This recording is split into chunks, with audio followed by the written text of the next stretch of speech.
Hello guys, Corvus here. Today we're going to take a look into Diablo Immortal. This tale is from before Baal led his army, before he breached the gates of Seshron and put the barbarian city to the sword. Before, 1,000 times before, to the time of the Horadrim, who faced the Lord of Destruction and imprisoned him within the Soul Stone.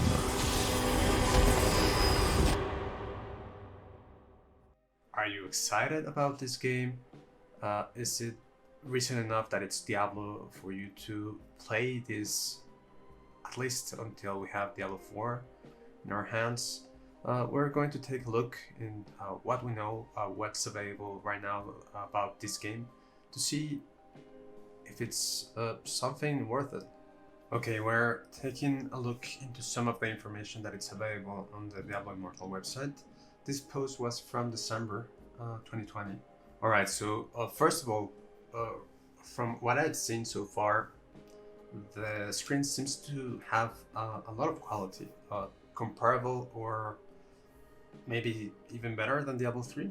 Meet your heroes, Wizard, Barbarian, Monk, and Demon Hunter. Once they announced this, they were saying that in some other parts of the world, mobile games are a thing, and if this is successful, they are going to probably expand the available characters over time. Okay, we have a little example here of gameplay. It seems to be from the Wizard, and it seems pretty dynamic. However, if you have tried any mobile games where you don't actually have any kind of controller, you end up your screen becomes a filthy, sweaty thing over time. You end up losing your controls because you don't have any way of feeling where they begun and where they end. You just end up missing the abilities quite often. At least that's my experience. I'm definitely not a mobile gamer. Please give me your observations. If you have experienced this before, let me know. So I've heard that they are not going to do seasons. They intend to have benefits over time for your characters. And in this case, they are choosing to have not only Paragon levels, but Paragon trees. Paragon levels work. However, if you have not only one Paragon level option, but different trees, you're going to be able to spend more time there, and ultimately you are going to be able to invest more time in your character. And once you have invested a certain amount of time, you give value to that game, to that character, and you keep investing your time there. Okay, so one thing that is interesting that every tree will give you active and passive abilities. For example, if you you can only have one active tree at a time, but if you already invested in another one, you are going to get some passive benefits. Okay, so this is a video from December 2020 also, and they are announcing a technical alpha. I understand that this already happened, and they actually gave some of the feedback from the alpha on the last BlizzCon, the online version, 2021. So what I'm taking from here is that there's a lot of similarities to Diablo 3. They are definitely using some assets from the game, and this makes sense. They are just trying to take this same kind of Diablo 3 experience to a mobile device. However, they also said that this is pretty much between Diablo 2 and Diablo 3, what we're going to be playing. Okay, I'm just watching the graphics here.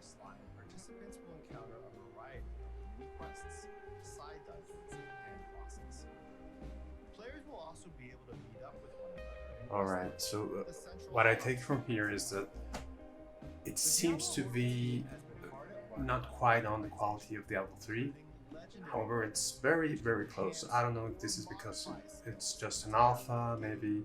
In some parts you can see some reflections, some shadows that doesn't have too much detail, but overall it looks quite nice for a mobile game. Rifts and challenge rifts are going to be available, so that's going to be the end game. They have a time limit just like they do on Diablo 3, and they will also have challenge rifts every week to complete within the time every week, just like Diablo 3. They are taking those recipes from Diablo 3. They work. It makes sense that they are taking them there. However, they are using something called Elder Rifts. They can be modified for increased variety and rewards with crests. What's a crest? It's a random modifier that will be added to your rift and can add positive or negative effects for your next run. Okay, and of course, increased effort yields greater rewards. That's interesting.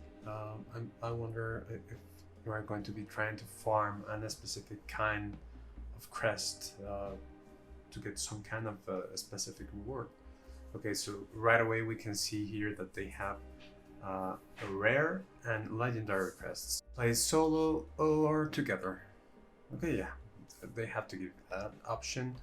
I wonder how impactful it's going to be to play with others on mobile if, let's say, you have a really good connection and one of your teammates it's relying on his cell phone connection and doesn't have a good signal. What's going to happen there? We'll have to wait and see for that one. Gearing up. Okay, like in every Diablo game, diverse and building define loot. Gearing up. Okay, so yeah, we need gear for this to be a Diablo game. So I see that we have neck, we have 2 rings, we have gloves, belt, boots, 2 weapon slots, shoulders, pants. Yeah, we pretty much have all the slots for compared to Diablo 3 right now. And we are also going to have legendary gems, runes, and charms. So we have 3 examples here. Your charge skills charge faster, increase damage done by your charge skills. Okay, so it makes me wonder, all the characters are going to have a charge skill? Maybe. Trick shot gem. Gained 55% of socket items base attribute. Maybe that will be like a standard for all legendary gems. At least with these 3 examples, it seems that's the case. Your channel skills consume energy slower, and you take reduced damage while using the channel skill. So maybe this kind of gem is not going to apply to all the characters, unless every character has a channel skill, but probably this is going to be more for the mage, for example. And the 3rd example, Chained Death. Increase damage done by your attacks by a certain percent per target hit, up to a maximum of 3 targets. Okay, and I'm guessing that as you level the gem, the maximum amount of targets is going to keep increasing. Definitely different to Diablo 3 so far, but they took the idea.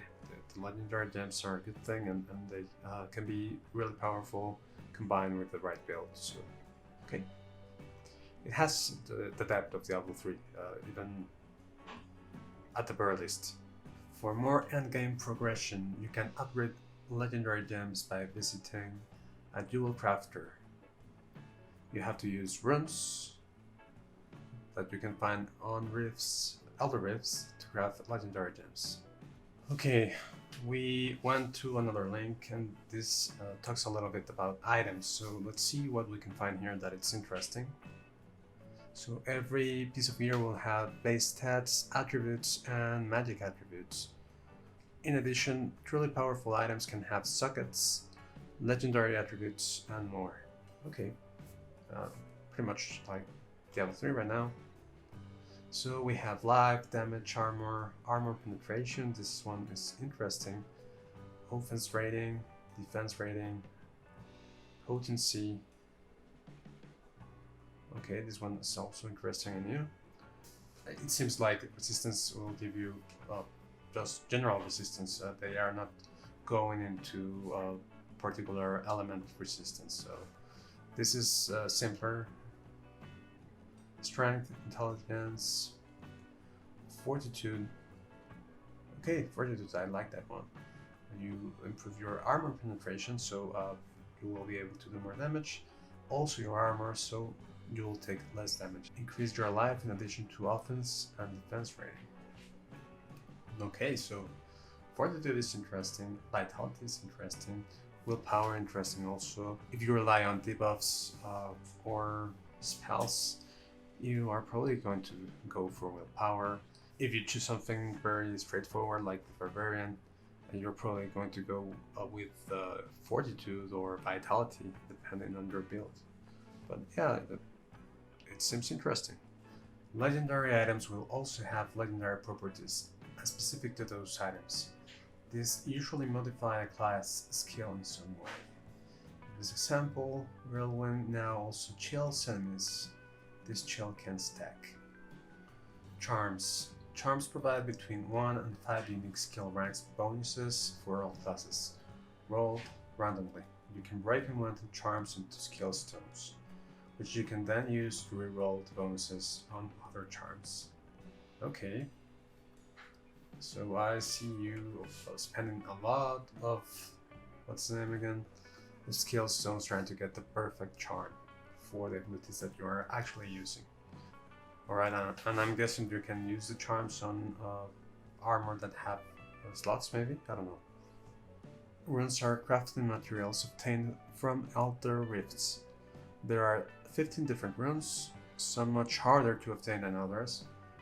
Legendary item slots are special keys. While these item slots are only allowed one socket per item, they also only accept legendary gems detailed below. Okay. So you can have legendary slots on weapon, offhand, legs, shoulder, torso, and head. That's a lot.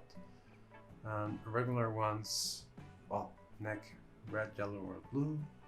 Ring can be random. Hands, yellow. Waist, red. Feet, blue. A total of 13. And the maximum amount of legendary sockets, 6. That's quite a bit. So legendary gems are primarily obtained through Elder Rifts, with legendary crests, or through crafting. So each gem requires specific materials, including runes, and the appropriate gem recipe to craft. Legendary gems confer unique benefits that are not found in any other items, similar to how they work in Diablo 3. Arsenal.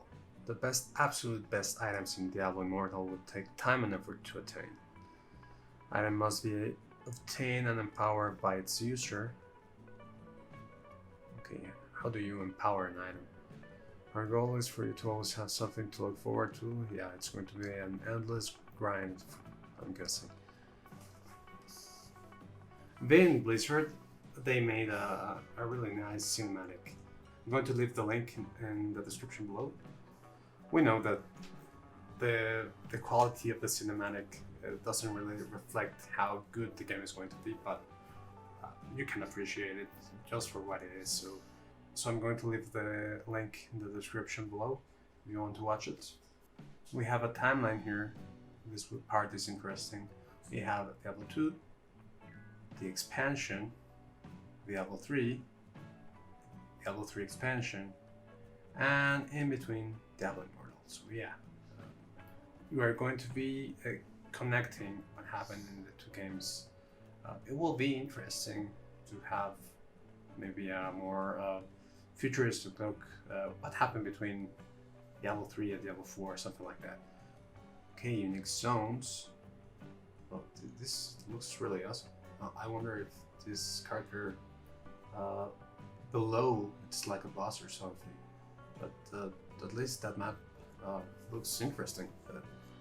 Definitely new, something new, not from Diablo 3. Massively multiplayer action in your pocket. Okay, the multiplayer aspect again. Let's merge. Aswald Cemetery, Blackwood. That's all that it's available so far. Pureless precision, pureless action. I wonder how they intend to do that. Okay, Diablo Immortal is being designed for the ground up to give you an authentic Diablo experience on touchscreen devices. Kind of doubt that. We'll have to try the controllers. I did try games.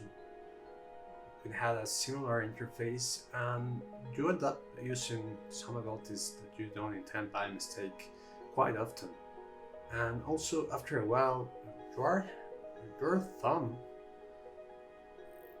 it's hitting a hard surface. And how much time can you really keep doing that? It's like going against the wall, pressing your finger over and over and over again. It doesn't have feedback, it doesn't have resistance, it's just flat. And your finger is going to become sore at some point.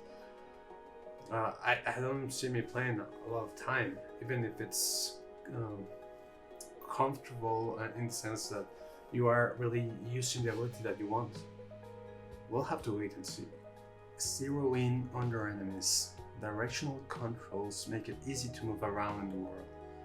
Demolishing the denizens of hell is as easy as holding down your thumb on a skill from your hotbar to aim it, then releasing it to unleash hell.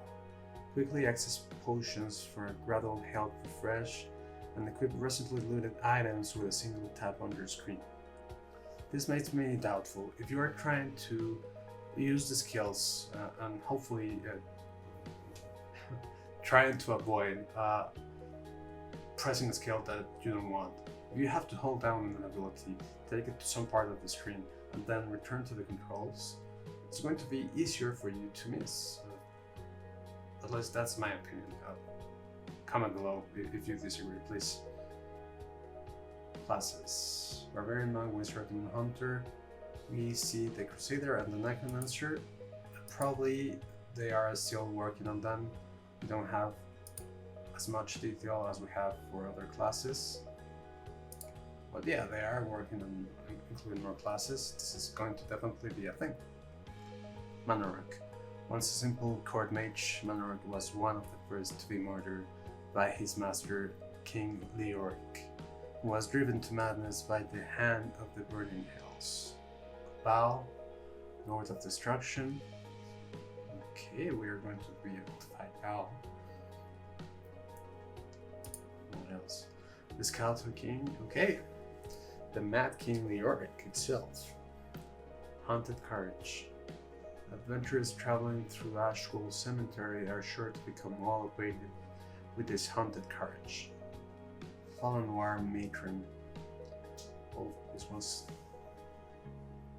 nasty. The demon known as the Fallen War Matron has been summoned in the Temple of Namari. She's a formidable opponent to be encountered alone, and even more fearsome for her command over a horde of fallen underlings. Okay, so we now know a little bit more about Diablo Immortal. It seems to be pretty much a Diablo 3 game with inspiration from Diablo 2 also, that it's going mobile. They are making some new things, but they are pretty much taking the Diablo 3 experience, at least in my opinion, to a mobile version. But I think that the main question is, who is going to be playing Diablo Immortal?